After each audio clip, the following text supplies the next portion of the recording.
Well, here it is. After a decade of waiting, us SimCity fans have finally got what we wanted. The new flagship game in the SimCity franchise, simply titled SimCity. At least you'd think it's what we wanted, right? I mean, just look at this cover. It's got all a SimCity box needs. A clean-looking logo, a bunch of sweet buildings, a UFO hovering over the metropolis, the freaking Maxis logo, and, oh no. Come on, are you kidding me? Persistent internet connection required to play.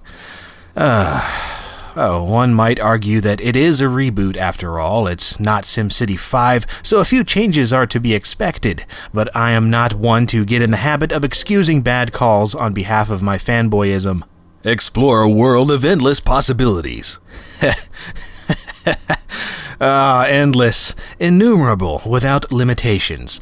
We'll come back to that later. So, you heard me correctly earlier when I said that SimCity requires an online connection to play.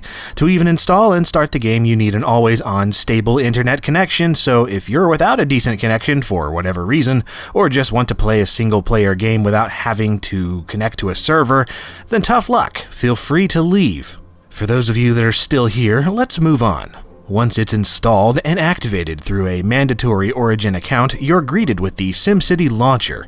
From here, you'll be able to get updates from Maxis regarding SimCity and choose a server to start up the game, at least in theory, since at this point it's not uncommon to run into a bunch of piss-aggravating roadblocks, where the launcher can't connect to the server to get servers, or if it can, the servers may just be offline entirely. Or even worse, they may be busy, which means you'll have to wait anywhere from 10 minutes to upwards of several hours.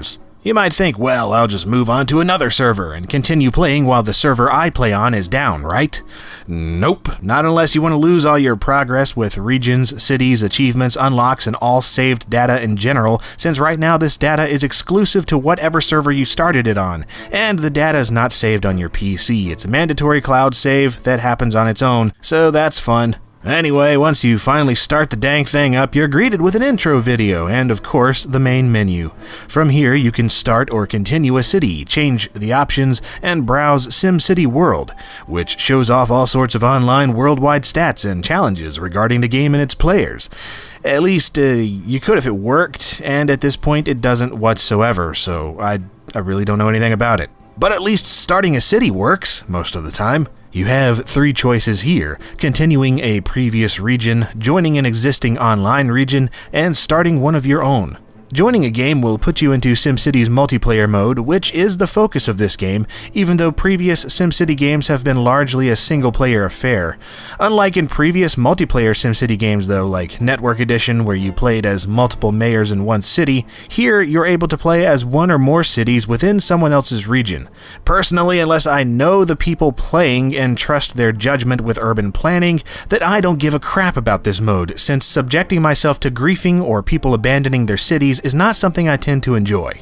Starting a new game gives you a choice of 8 regions to play in, each of which has a set number of cities to play within that region.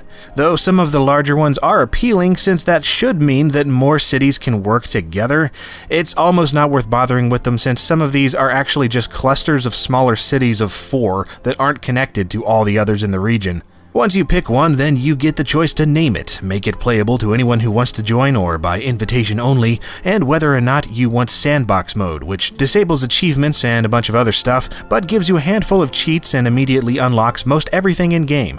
Choose your starting city plot, and assuming the server loads everything properly, you're free to do whatever your heart desires. As long as it desires to start building at a fixed point on the map where the regional highway enters the city, that is. Yeah, you can't change this, not without modding the game, so screw you for desiring choice. Anyway, at this point, it really feels like a SimCity game. You'll start off laying some road work, some residential, commercial, and industrial zones, placing a power plant, and getting some water infrastructure started. It's not long before zoned areas start turning into construction sites, which give way to buildings. And that awesome feeling of having planted seeds and watching it blossom into something cool is very much there, all while some sweet music by Chris Tilton plays in the background, giving it a feeling of purpose somehow.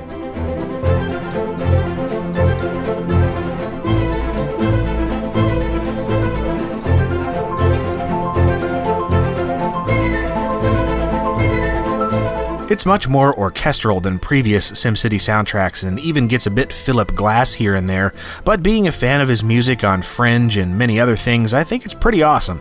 Not to mention the awesome background noises and city ambiance, which really helps the area feel like a place you could get lost in and possibly come to love over time. The awesome new graphics and freely movable camera angles help in the immersion department as well, and the optional tilt-shift effect gives it an interesting though potentially tiring look, and one that does make it look a bit like a modeled train set at times. And since it's more like The Sims, where you have a day and night cycle instead of dealing with months and years, watching your city grow is a bit more of an intimate and relatable experience here. Then you've got the new Agents system, which is something SimCity's Glassbox engine makes possible. In theory, for the first time, all of the individual Sims, vehicles, and resources are actually represented graphically. It really makes the older games feel a bit like looking at a spreadsheet in comparison. I mean, yeah, you can still use the incredibly useful data layers to judge the state of things, but even those look better, and the agents wandering around help visualize things even more.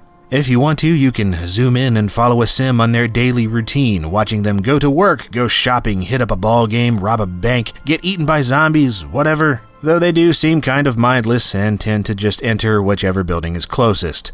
But still, watching everything from the viewpoint of an eagle flying over the ocean is awesomely zen-like, and you can't help but lose massive chunks of time carefully tailoring things to try and create something beautiful, even if it doesn't seem likely with what you've been given. It's mesmerizing to watch the resources flow throughout the city like some kind of urban circulatory system. The water, sewage, and power all run along the roadways, meaning you don't have to worry about power lines or pipes anymore, so I hope you weren't too attached to such infrastructure. The roads also function as the method of adjusting zone density, with higher density roads allowing higher density buildings, so they're a lot more important than in previous games. In addition to the agents wandering around, there are some key changes to the gameplay.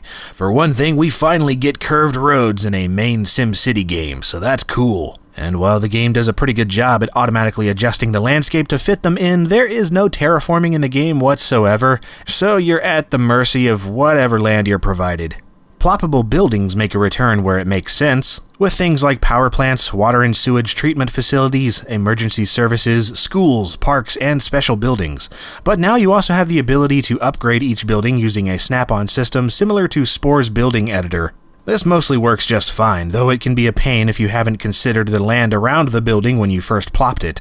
It's also a huge pain when the ploppable services just don't work for some reason, most of which seems to be related to pathfinding, since everything is an agent, including things like police cars, ambulances, and garbage trucks. You have to hope they're smart enough to go where they need to. To put it lightly, they aren't. I've watched fire trucks bypass burning buildings or all crowd around a single building, ignoring others just down the street. Police cars seemingly get lost in the grid and drive in circles. Garbage trucks take the most inefficient route possible, and on and on. It's the same with road and foot traffic in general, since Sims seem to take a direct, mindless path to wherever they're heading, ignoring better roads and less congested routes entirely. I pretty much just gave up on mass transit efficiency after a while, since it seems kind of pointless to worry about bus stop placement when the minds of the bus drivers seemingly left the planet long ago. The agent problems aren't limited to vehicles either, since I've had several times where power and water agents simply don't reach a certain part of the city for no discernible reason whatsoever due to their random meandering around the grid, even if you have plenty of excess resources to go around. If things do happen to work, you have the option to share resources with the cities linked to yours, either via online players or just your other cities that are in stasis when you're not playing them in the region. Vehicles also travel between them along with resources, so it's quite possible for a deficiency in one city to not be a problem if another city can provide what you need. However, a lot of this is limited even further due to city sizes. To give you an idea of what you're working with here, this is an approximation of the largest map size in this new SimCity versus the largest in SimCity 4. And yes, I know there are excuses as far as technical limitations to consider, and the game does slow down a bit with dense cities on even higher end systems as it is, but it would be nice to at least have the option for larger cities, because as it is now, the game just starts getting interesting when you run out of space. Supposedly, you can get populations of 1 million or so in a single city, but I have yet to see that happen with anyone, and even if you do, it doesn't seem that all of those Sims are actually simulated in the city. Sims not being simulated in SimCity, yeah, think about that.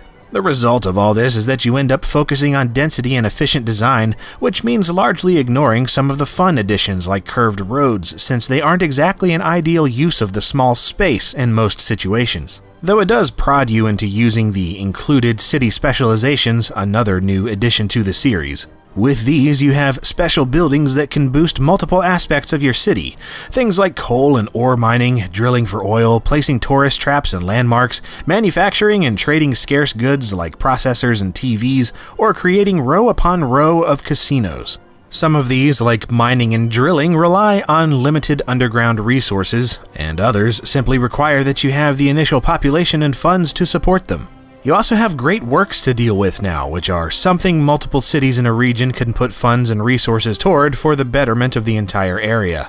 And while I admit relying on big regional projects and playing a mining outpost is enjoyable in that quaint small-town West Virginia kind of way, I'd rather have a city that encompasses a bunch of strengths and is actually capable of working how a proper city should. A world of endless possibilities? Yeah, not so much. Even if I become attached to my little plot of land and love seeing how it gets more complex over time, it's just not something that holds my attention the same way as previous SimCity games. It's like I can never really get into the game to the degree I want to because I either run out of space or run into some kind of crazy roadblock involving the game going wrong. There are a ton of little things that just drive me crazy, from the aforementioned pathfinding agent issues to the weird glitches with building and road placement and even time stopping altogether with no way to turn it back on, to not being able to manually rotate things like parks, to the lack of decorative options to fill in all the blank space behind certain lots, to all the blank space in between cities and the regions, to the inconsistencies with available workers versus total population, to the lack of ordinances, subways, and modding capabilities, to the fact that you can't save a game, try something out, and reload it if it doesn't work because the saves are all automatically synced to the cloud. The auto cloud saving in particular all but eliminates the desire to play with the disasters or experiment too heavily outside of sandbox mode. And then you can't always rely on the cloud to even save your game, and I've even seen cities get rolled back to a previous state or disappear entirely due to something going wrong in the process. Then you've got all the other issues relating to the always-on DRM of the game, which has caused no small amount of headaches for me thus far. It feels like a promising cover band that has its own strengths, but somehow just doesn't hold the same allure as the original, and then starts throwing up on stage and playing out of tune halfway through the set, then wanders into the crowd and starts punching people in the neck. So, is SimCity worth buying or not? Well, as a SimCity fan, it pains me to say it, but it's $60 for just the regular version of the game. No way, not right now. The issues here could be fixed, at least in theory, but I can't say I have much hope for many of them. I'd love to be surprised. I mean, I want to recommend this game because it's SimCity. I love SimCity and Maxis games, and it is incredibly fun when it's not being a huge pain. The game has its charm, for a while at least, and it's quite obvious that some serious talent is on the team at Maxis. I mean, just look at all the little touches like color filters and the music that beats along with the simulation. And I really like how graffiti shows up in higher crime areas and the quirky names for each building and things like that. There's a lot to like here, and in many ways it feels like a step towards the SimCity that I want. But the problem now is that I always end up feeling a bit disappointed in either the simulation or the server side of things when I play it. And for a full-priced game, that's just not something I can let slide. Sorry, but as it is now, SimCity sucks.